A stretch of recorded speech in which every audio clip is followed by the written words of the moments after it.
This weekend's three-game series between South Carolina and Morehead State here at Founders Park featured a little bit of something for everyone. If you like a late inning rally with some power at the end of the game to pick up a big win, that was Friday's game. If you like a high-scoring affair that ended in a 16-11 win for South Carolina, that was Saturday's game. And if you like a good old-fashioned pitcher's duel with not a lot of offense, I got good news for you.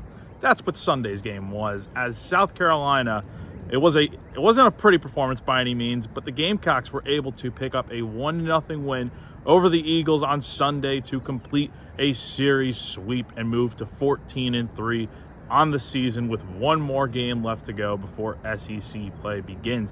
And just based on the score alone, you can probably guess there was not a lot of good out of the offense today. It really was a struggle for South Carolina to do much at the plate. The only run of the game came in the fifth inning with Talmadge Lecroy at third, and Nathan Hall brought him home on an RBI single into right field. But outside of that, it was really a struggle for the bats to get going today. 5 hits overall. They really did not do much against Morehead State starter Bradley Pointer, who went 7 innings of 1-run ball, 4 hits given up, 2 strikeouts and 2 walks. A lot of just little dribblers hitting the infield. Not much really. A few balls hit in the air, but nothing substantial to where South Carolina could get something going. And on the flip side, Morehead State really couldn't generate any offense today, judging by the fact that they ended up with 0 runs. And that brings us to the point of how this game turned out for South Carolina. The pitching staff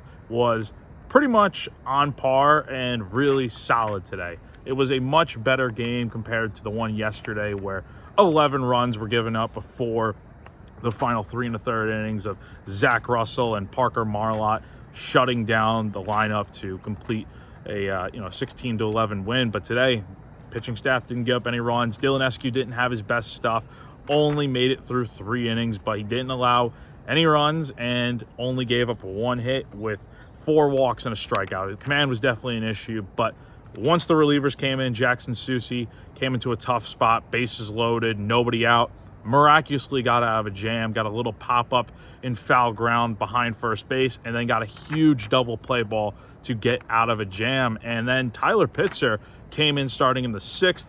He got himself into a bit of a jam with the bases loaded and 2 outs, but he got a strikeout to end the threat. And then in the 9th, Brendan Sweeney, the Bulldog, got himself into a jam as well. That's kind of how the game was all day for South Carolina pitchers. As well as they did, they got into trouble more times than not. 2 runners on, 1 out. Sweeney got a strikeout for the 2nd out, and then got a little pop-up for Bo Hollins to make the catch for the final out in foul territory. So, again, was not the best game for South Carolina, but a win nonetheless, and you keep taking these as you can get them. So the Gamecocks will now move to 14-3, like I said before, and still one more game to go before SEC play starts, with Oklahoma coming to town next weekend. The Gamecocks will take on Georgia State at 6:30 p.m. on Wednesday night. Game will be on SEC Network Plus, and we'll have all coverage and updates for you on GamecockCentral.com. So again, South Carolina completes a series sweep of Morehead State with a 1-0 victory here on Sunday afternoon at Founders Park. For GamecockCentral.com, I'm Jack Veltri.